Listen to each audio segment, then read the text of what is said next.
Hello friends, welcome to optimistic studies. Optimistic studies में आप सभी का स्वागत है। सबसे पहले आप सभी को नमः शिवाय और सावन सोमवार की आप सभी को हार्दिक शुभकामनाएं।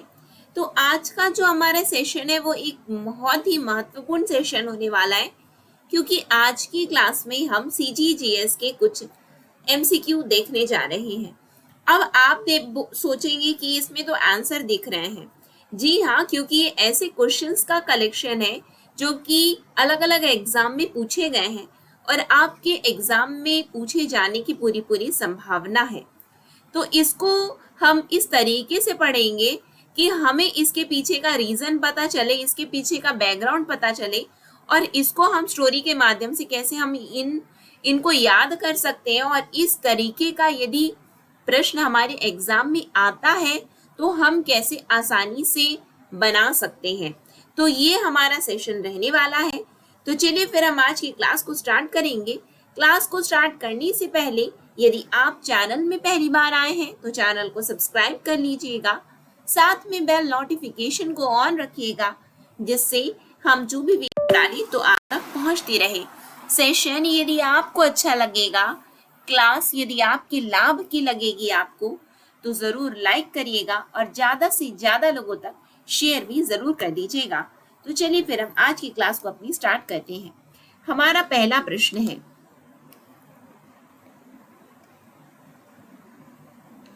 आई होप एकदम क्लियरली विजिबल हो रहा होगा आप लोगों को, है ना। मैं इसीलिए जूम भी कर दिया है, ठीक है।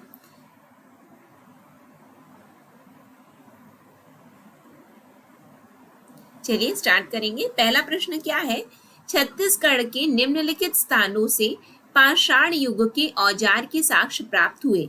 धनपुर जिला बिलासपुर, अर्जुनी जिला दुर्ग, सिंघनपुर जिला रायगढ़, कबरा पहाड़ जिला रायगढ़। निम्नलिखित स्थानों से पाषाण युग के औजार हमसे पूछ रहे हैं। तो पाषाण युग के औजार की यदि हम बात करते हैं तो यहाँ पे करेक्ट आंसर है कबरा पहाड़ जिला रायगढ़। क्यों कबरा पहाड़ जिला रायगढ़ है तो उस पर थोड़ी सी चर्चा करेंगे। यदि हम पाषाण युग की बात करें तो पाषाण युग में हम बात करेंगे पूरा पाषाण काल, क्योंकि यदि हम प्राग ऐतिहासिक काल की बात करेंगे तो प्राग ऐतिहासिक काल को पूरा पाषाण काल में कौन कौन से भाग में बांटे हैं हम, पूरा पाषाण काल, मध्य पाषाण काल, उत्तर पाषाण काल एवं नव पाषाण काल। बिल्कुल सही है क्या, हमने ये बांटा है ना। तो उसके अंतर्गत यदि हम बात कर रहे हैं, जो हमारा पूरा पाषाण काल होता है उसमें रायगढ़ एक महत्वपूर्ण जिला है जहां पे हमें पूरा पाषाण काल के साक्ष्य मिलते हैं। इस रायगढ़ के अंतर्गत बहुत सारी जगह है, जैसे कि सिंघनपुर, कबरा पहाड़, ये मुख्य स्थान है। लेकिन यदि आप बात करोगे सिंघनपुर गुफा की, सिंघनपुर गुफा को क्या कहा जाता है, सिंघनपुर गुफा को कहा जाता है छत्तीसगढ़ का भीमबेटका। क्या बोला जाता है, छत्तीसगढ़ का भीमबेटका कहा जाता है। क्यों, क्योंकि यहाँ पे हमें शैल चित्र मिले हैं। क्या मिले हैं, शैल चित्र मिले हैं। बिल्कुल ठीक है, लेकिन हमसे बोला गया है छत्तीसगढ़ के निम्नलिखित स्थानों से हमें पाषाण युग के औजार के साक्ष्य कहाँ से मिले हैं, हमें ये मिलते हैं कबरा पहाड़ से। क्यों, क्योंकि आप सिंघनपुर और रायगढ़ देखोगे तो यहाँ से हमें औजार शैल चित्र मिले हैं। लेकिन ये प्रश्न और PSC के द्वारा जो आंसर लिया गया, आप बोलोगे PSC हमारा तो एग्जाम व्यापम ले रहा है। जी नहीं, ये क्वेश्चन पूछे जाते हैं, ठीक है। यदि आप क्वेश्चन पेपर यदि आप फॉलो करोगे तो पता चल जाएगा आपको। तो यहाँ पे इन्होंने सिंघनपुर ना लेकर के कबरा पहाड़ इसलिए लिया है क्योंकि कबरा पहाड़ से हमें सर्वाधिक शैल चित्र मिले हैं। क्या मिले हैं, मैक्सिमम शैल चित्र मिले हैं। कहाँ से, कबरा पहाड़ से। सिंघनपुर से बात करें तो ये क्या है, यहाँ से हमें सबसे पुराने मिले हैं। क्या मिले हैं, सबसे पुराने। तो PSC के द्वारा ये आंसर इसलिए लिया गया क्योंकि कबरा पहाड़ से हमें सर्वाधिक शैल चित्र प्राप्त हुए हैं। बातें क्लियर हैं क्या, दोनों चीज बता दी हूँ। एग्जाम में कहीं भी गलती नहीं होने की पूरी यहाँ से अब संभावना, मुझे ऐसा लगता है अब आपसे गलती नहीं होगी। नेक्स्ट क्वेश्चन है, आनंद प्रभु कुटी विहार में स्थापित मुख्य प्रतिमा किसकी है? विष्णु की, शिवलिंग, आदिनाथ, बुद्ध? बताएंगे आप लोग। आनंद प्रभु कुटी विहार। अब बात आती है कि हम पहले तो ये जान लें कि आनंद प्रभु कुटी विहार कहाँ है। तो आनंद प्रभु कुटी विहार हमारा सिरपुर में है। कहाँ है? सिरपुर में है। ठीक है। ये किस बौद्ध भिक्षुक से संबंधित है? तो ये आनंद प्रभु से संबंधित है। किससे संबंधित है? आनंद प्रभु से संबंधित है, जो कि बौद्ध भिक्षुक हैं। ठीक है। यहाँ पे और क्या है? तो यहाँ पे स्वास्तिक विहार भी है। आनंद प्रभु कुटीर विहार सिरपुर में है, साथ ही साथ यहाँ पे स्वास्तिक विहार है। क्या है? स्वास्तिक विहार है। अब ये जो आनंद प्रभु कुटीर विहार और जो ये स्वास्तिक विहार है, इसे पांडु वंश के शासक महाशिवगुप्त बालार्जुन ने बनवाया था। किसने बनवाया था? महाशिवगुप्त बालार्जुन ने बनवाया था।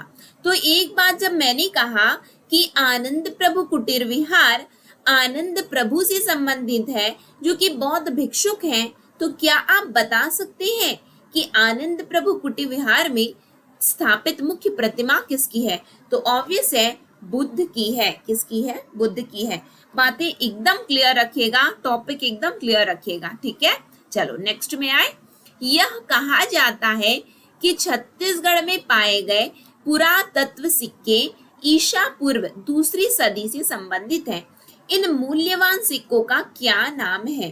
तो ये जो मूल्यवान सिक्के जो हमारे छत्तीसगढ़ से प्राप्त हुए हैं, उनको क्या किया जाता था? जैसे कि सिक्का है, उसको पीटा जाता था। क्या किया जाता था? पीटा जाता था। पीटा गया तो आहत हो गए, तो उनका क्या नाम है? आहत मुद्रा। क्या नाम है? आहत मुद्रा या पंचमार्क मुद्रा। बातें क्लियर है? चलो ठीक, आगे बढ़ेंगे हम लोग। निम्नलिखित कथन पढ़िए। क्या पढ़ेंगे आप लोग? प्राचीन छत्तीसगढ़ का ऊपरी भाग मौर्य साम्राज्य में सम्मिलित था। फिर है, सरगुजा क्षेत्र की सीता बेंगरा और जोगीमारा गुफाओं से मौर्यकालीन अभिलेख प्राप्त हुए। अशोक के कलिंग अभिलेख से इसकी पुष्टि होती है। आइए देखेंगे क्या होगा करेक्ट आंसर। तो जो प्राचीन छत्तीसगढ़ का हमारा ऊपरी भाग है, ऊपरी भाग बोले तो यानी कि हमारा नॉर्थ छत्तीसगढ़, जी हाँ, वो मौर्य साम्राज्य से ही मौर्य साम्राज्य में सम्मिलित था। बिल्कुल ठीक है। सरगुजा क्षेत्र की सीता बेंगरा और जोगीमारा गुफाओं से मौर्यकालीन अभिलेख प्राप्त हुए हैं। जी हाँ, हमें मौर्यकालीन अभिलेख प्राप्त हुए हैं, जिसमें अशोक के बारे में हमें जानकारी उपलब्ध होती है। बिल्कुल होती है। तो ये तो बिल्कुल सही है, ये भी सही है। फिर बोले हैं अशोक के कलिंग अभिलेख। जी नहीं, कलिंग अभिलेख से हमें इसकी पुष्टि नहीं, जोगीमारा गुफाओं में जो हमें अभिलेख मिले हैं उससे इसकी पुष्टि होती है। कलिंग अभिलेख से इसकी पुष्टि नहीं होती है। क्या पुष्टि हुई है? तो आइए देख लेते हैं हम लोग। जनश्रुति यह है कि जब सम्राट अशोक कलिंग विजय के लिए अग्रसर था, तो वह छत्तीसगढ़ के सरगुजा क्षेत्र से होकर गुजरे थे। इसका प्रमाण हमें जोगीमारा की गुफा में स्थित शिलालेख से है। यानी कि कलिंग के बारे में जो वर्णन आया है वो जोगीमारा गुफा से हमें प्राप्त हुआ है, ना कि कलिंग अभिलेख से। ठीक है, जोगीमारा गुफा के शिलालेख से। और इस शिलालेख की भाषा पाली है, लिपि ब्राह्मी है। साथ ही इस शिलालेख में हमें देवदत्त और सुतनुका की प्रणय गाथा का भी उल्लेख मिलता है। प्राचीन छत्तीसगढ़ का ऊपरी भाग मौर्य साम्राज्य में सम्मिलित था, जबकि मध्य छत्तीसगढ़ कलिंग विजय के बाद मौर्य साम्राज्य का हिस्सा बना। यानी कि यदि हम छत्तीसगढ़ की बात करते हैं, ठीक है, यदि हम छत्तीसगढ़ की बात करते हैं तो ये जो ऊपरी हिस्सा है वो जी हाँ बिल्कुल मौर्यकालीन साम्राज्य के अंतर्गत तो आता है। लेकिन यदि हम बात करें मध्य छत्तीसगढ़ की, तो जब अशोक ने कलिंग विजय कर ली उसके बाद में ये वाला हिस्सा मौर्य साम्राज्य के अधीन हुआ है, उससे पहले नहीं था। ठीक है, तो हम आगे बढ़ते हैं। और अशोक के शिलालेख से नहीं होती, यानी कि अशोक का शिलालेख क्या है? कलिंग अभिलेख, वो अशोक का है। जी नहीं, जो जोगीमारा में जो शिलालेख है वहां से ही इसकी पुष्टि हो गई है। इसीलिए ऑप्शन नंबर बी बिल्कुल करेक्ट है, यानी कि 1 और 2 सही है। ठीक है, नेक्स्ट में आएंगे हम लोग। दमऊ दरहा नाला चट्टान लेख में लिखा हुआ है कि राजकुमार वरदत्त ने 1000 गायें दान में दी थी। यह स्थान किस स्थान के नाम से जाना जाता है? आपके ऑप्शंस देख लेते हैं हम लोग। कबरा पहाड़, पाली, गूंजी ग्राम, शक्ति, बैकुंठपुर। यहाँ पे आप लोग आंसर देख लिए हैं, लेकिन कोई बात नहीं है, हम तो याद कर रहे हैं, तो आंसर यहाँ पे फर्क ही नहीं पड़ता। तो यदि हम बात करें कि गूंजी का जो शिलालेख है वो सातवाहन वंशियों से संबंधित है, तो पहला पॉइंट तो इसको याद कर लीजिएगा। क्यों मैं बोल रही हूँ? क्योंकि बहुत ही कम समय है आपके एग्जाम के लिए, जो कि चीजें हमें याद होनी चाहिए। तो गूंजी का शिलालेख सातवाहन वंशियों से संबंधित है, जो कि राजा वरदत्त श्री का अभिलेख है। इस अभिलेख में यह उल्लिखित है कि राजा वरदत्त श्री द्वारा अपनी आयु वृद्धि के लिए ब्राह्मणों को 1000 गायें दान में दी गई थी। तो आपसे पूछा गया कि गूंजी का शिलालेख किससे संबंधित है? तो सातवाहनों से संबंधित है। वहां पे किस राजा के बारे में है? तो वरदत्त श्री के बारे में है। उसने क्या किया था? तो उसने 1000 गायें दान में दी थी। ये स्थान कहाँ है? तो दमऊ दरहा नाला चट्टान लेख में ये लिखा हुआ है, दमऊ दरहा नाला। बातें क्लियर है क्या? इतनी बातें, आगे बढ़े, क्योंकि अब देखो एक क्वेश्चन के पीछे हमें इतनी सारी बातें जानने को मिली है ना। प्राचीन काल में छत्तीसगढ़ को किस नाम से जाना जाता था, जिसका उल्लेख रामायण और महाभारत दोनों में मिलता है? सिरपुर, दक्षिण कौशल, मेन हादी नहीं, महानदी होना चाहिए। ठीक है, सिंघनगढ़। तो आप बताएंगे कि रामायण और महाभारत काल में छत्तीसगढ़ को किस नाम से जाना जाता था? तो दक्षिण कौशल। क्यों? क्योंकि यदि हम बात करें तो भगवान श्री राम की जो माता जी हैं, यानी कि माँ कौशल्या, उनकी ये जन्मभूमि है, यानी कि भगवान श्री राम का ननिहाल है ये छत्तीसगढ़। ठीक है, भगवान श्री राम के 2 पुत्र हुए, लव और कुश। क्या हुए? लव और कुश हुए। ठीक है, अब लव और कुश हुए तो एक को क्या मिला? उत्तर कौशल मिला। उत्तर कौशल मतलब कि जो सरयू नदी के तट पर पड़ता है। एक को मिला ननिहाल का हिस्सा। क्या मिला? ननिहाल मिला। तो इसको कुश स्थली भी कहा जाता है। क्या कहा जाएगा? कुश स्थली भी इसीलिए कहा जाता है। तो आप लोग ये बात को याद रखेंगे कि इसको क्या कहा जाता है? तो इसको कहा जाता है दक्षिण कौशल। क्या कहा जाता है? दक्षिण कौशल। ठीक है, बातें क्लियर है क्या? आगे बढ़े हम लोग, नेक्स्ट क्वेश्चन में हम आएंगे। नेक्स्ट क्वेश्चन क्या है हमारा? छत्तीसगढ़ में चितवा डोंगरी के शैल चित्रों की खोज सर्वप्रथम किसने की थी? तो चितवा डोंगरी बहुत इंपॉर्टेंट है। किसने की थी? G.R. कामले एवं रमेंद्रनाथ मिश्र ने, भगवान सिंह बघेल एवं रमेंद्रनाथ मिश्र ने, भगवान सिंह बघेल एवं अरुण कुमार शर्मा ने, अरुण कुमार शर्मा एवं विष्णु श्रीधर वाकणकर ने। किसने की थी? तो भगवान सिंह बघेल एवं रमेंद्रनाथ मिश्र ने। चितवा डोंगरी, चितवा डोंगरी, देखो चितवा बी और सी, भगवान सिंह बघेल और रमेंद्रनाथ मिश्र, उन्होंने चितवा डोंगरी के शिलालेख की खोज की थी। ABCD अल्फाबेट जो हम पढ़ते हैं, उस अल्फाबेट में यदि हम बात करें तो भगवान सिंह कौन है? भगवान सिंह बघेल एवं रमेंद्रनाथ मिश्र। साथ में बोलेंगे, भगवान सिंह बघेल एवं रमेंद्रनाथ मिश्र ने चितवा डोंगरी के शिला चित्रों की खोज की थी।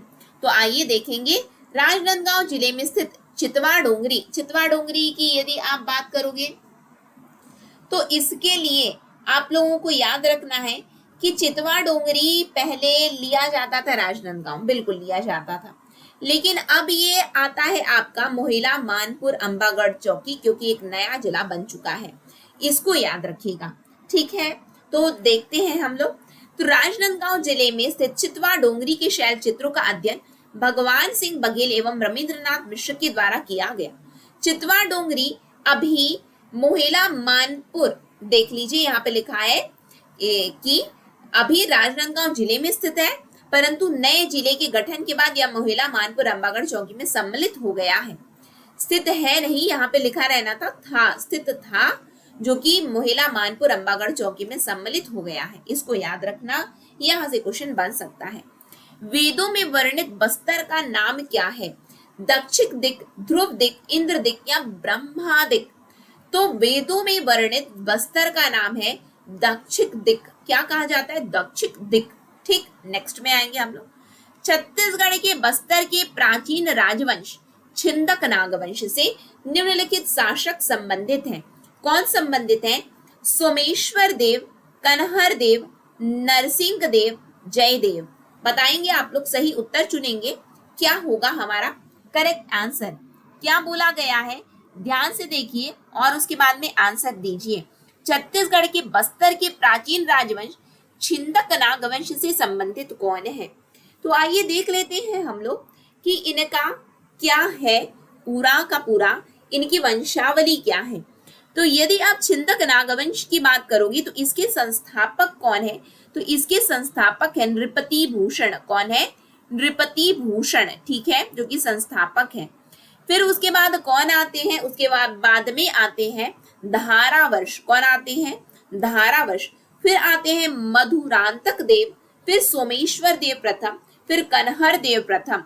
सोमेश्वर देव, कन्हर देव। तो 1 और 2 तो क्लियर है बिल्कुल, 1 के बाद 2 ही आएगा, तो 2 ठो को काट दो, 1 के बाद 2 ही आएगा। फिर उसके बाद कौन आता है? फिर उसके बाद आते हैं राजभूषण अथवा सोमेश्वर देव द्वितीय, फिर जगदेव भूषण नरसिंह देव यानी कि माणिक्य देवी के ये उपासक थे। फिर आते हैं कन्हर देव, फिर जयसिंह देव प्रथम, फिर हरिश्चंद्र देव जो कि अंतिम शासक है। तो अब बातें क्लियर है कि नरसिंह देव पहले आए हैं, जयदेव बाद में आए हैं। तो 1 2 3 आपका करेक्ट सीक्वेंस होगा, यानी कि ऑप्शन नंबर ए बिल्कुल यहाँ पे करेक्ट है। एक बार फिर देख लीजिए, नृपति भूषण छिंदक नागवंश के संस्थापक, फिर उसके बाद धारावर्ष, फिर मधुरांतक देव, सोमेश्वर देव प्रथम, कन्हर देव, ठीक है, सोमेश्वर कन्हर, सोमेश्वर कन्हर, फिर राजभूषण जगदेव भूषण नरसिंह देव, कन्हर देव, जयसिंह देव प्रथम, फिर हरिश्चंद्र देव जो कि अंतिम शासक है। ठीक है, नेक्स्ट में आते हैं हम लोग। बस्तर के छिंदक नागवंश के पहले राजा का नाम क्या था? दरिया देव, अजमेर सिंह, नृपति भूषण, सोमेश्वर देव। अभी जस्ट हमने देखा, क्या है बताइए, छिंदक नागवंश के पहले राजा कौन थे? अभी जस्ट मैंने लिखा था नृपति भूषण, तो यही आपका करेक्ट आंसर है, नृपति भूषण। ठीक है, नेक्स्ट आइए, निम्नलिखित में से कौन सा कथन सत्य है? छत्तीसगढ़ में कल्चुरी प्रशासन राजतंत्रात्मक था। प्रशासन में राजा को अमात्यों की सहायता प्राप्त थी। गांव के प्रशासन का प्रमुख प्रधान होता था। गांव के प्रशासन का प्रमुख प्रधान होता था। केवल एक सही, एक दो सही, 2 3 सही, 1 3 सही, 1 2 3 सही। बताएंगे कि करेक्ट आंसर क्या होगा हमारा यहाँ पे।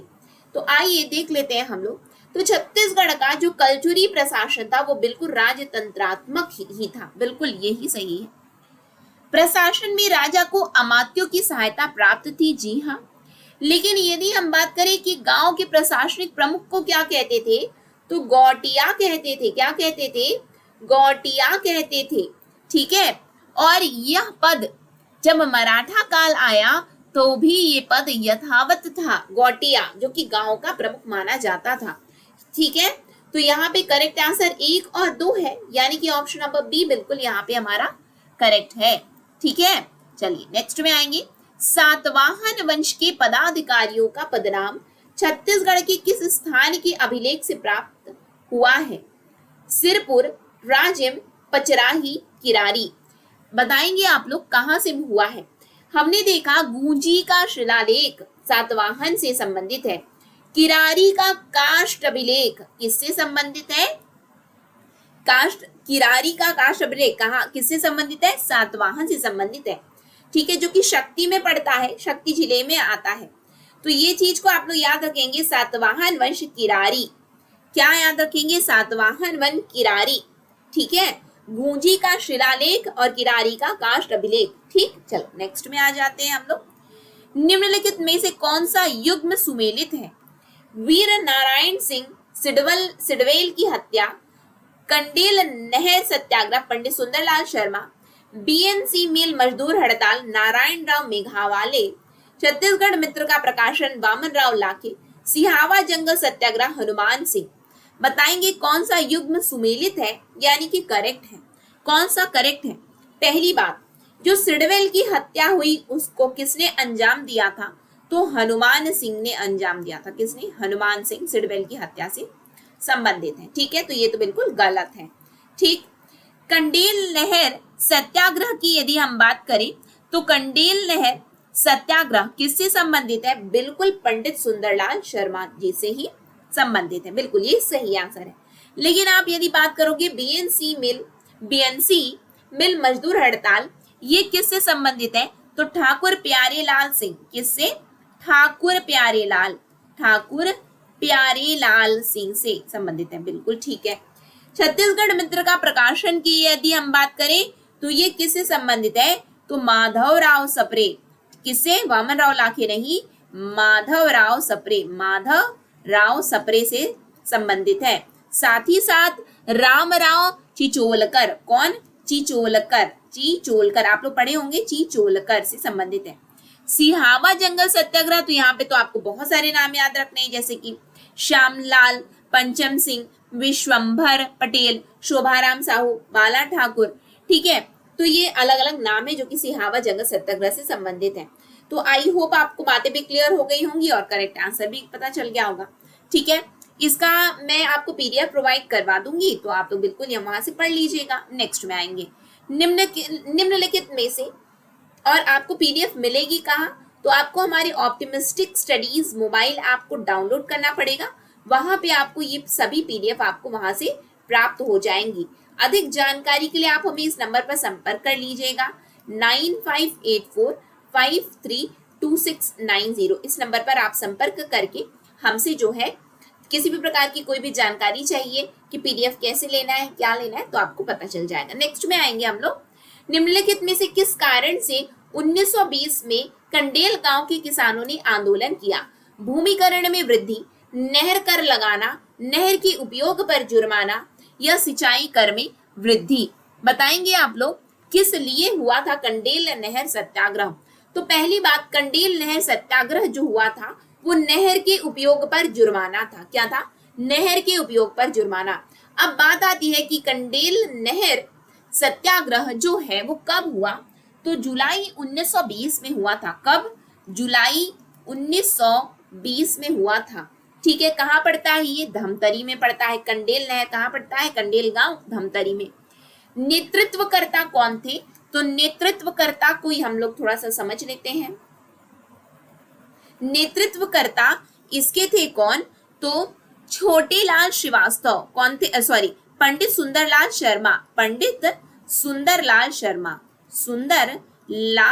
शर्मा कौन थे? नेतृत्वकर्ता थे। ठीक है, यदि हम बात करें कि इनका सहयोग किसने किया, तो इनका सहयोग किया था किसने? तो छोटेलाल ने किया था। किसने? छोटेलाल श्रीवास्तव ने किया था। साथ ही साथ इनका सहयोग नारायण राव मेघावले ने किया, नथुजी जगताप ने किया था, लालजी श्रीवास्तव ने किया था। अब कारण क्या था कि नहर के पानी के उपयोग करने के कारण जुर्माना लगा रहे थे, तो इसलिए ये सत्याग्रह हुआ था। ठीक है, नहर क्या है? कंडेल नहर सत्याग्रह। ठीक है, बिल्कुल सही है क्या? चलो नेक्स्ट में आ जाते हैं हम लोग। नेक्स्ट क्वेश्चन है हमारा। नेक्स्ट क्वेश्चन क्या है देख लेते हैं हम लोग। छत्तीसगढ़ में 1920 में हुए कंडेल नहर सत्याग्रह में निम्नलिखित नेता थे। कौन नेता थे? घनश्याम सिंह गुप्त, पंडित सुंदरलाल शर्मा, छोटेलाल श्रीवास्तव, नारायण राव मेघावले। मैंने अभी जस्ट बताया है आपको। अब आप बताएंगे 1 2 3 2 3 4 1 2 4 1 3 4 1 2 3 4 बताएंगे आप लोग क्या होगा। तो मैंने पंडित सुंदरलाल शर्मा जी को नेतृत्वकर्ता बताया, छोटेलाल श्रीवास्तव, नारायण राव मेघावले एवं लालजी श्रीवास्तव, नथुजी जगताप, ये सभी ने सहयोग किया था पंडित सुंदरलाल शर्मा जी का। तो करेक्ट आंसर क्या है? 2 3 4। ठीक है, ये हमारा करेक्ट आंसर है। तो आज की क्लास में हमने 15 क्वेश्चन लगाए हैं। हमने ना केवल 15 क्वेश्चन लगाए बल्कि इसके पीछे का हमने बैकग्राउंड भी जाना, और भी हमने, आप मान करके चलिए हमने लगभग नहीं लगाया होगा तो 25 से 30 क्वेश्चन हमने ये 15 क्वेश्चन में ही लगा लिया है। ठीक है, क्योंकि हमने अलग अलग पॉइंट्स को भी जाना है। तो जुड़े रहिएगा इस तरीके के अमेजिंग सेशन के साथ में। निश्चित रूप से आपकी सफलता आपको निश्चित रूप से मिलेगी ही, और हम नेक्स्ट सेशन में मिलेंगे। आपको यदि इसकी पीडीएफ चाहिए तो आप हमारे मोबाइल ऐप से डाउनलोड कर लीजिएगा। मैंने आपको नंबर दे दिया है, एक बार और नंबर नोट डाउन कर लीजिएगा, 9584532690। इस नंबर पर आप संपर्क करके आप हमारी पीडीएफ जो है ये इसकी डाउनलोड कर सकते हैं मोबाइल ऐप से। ठीक, तो चलिए नेक्स्ट सेशन में मिलते हैं। नेक्स्ट सेशन तक के लिए आप सभी को नमः शिवाय, optimistic learning. Thank you for the session. जय हिंद, जय भारत, जय छत्तीसगढ़।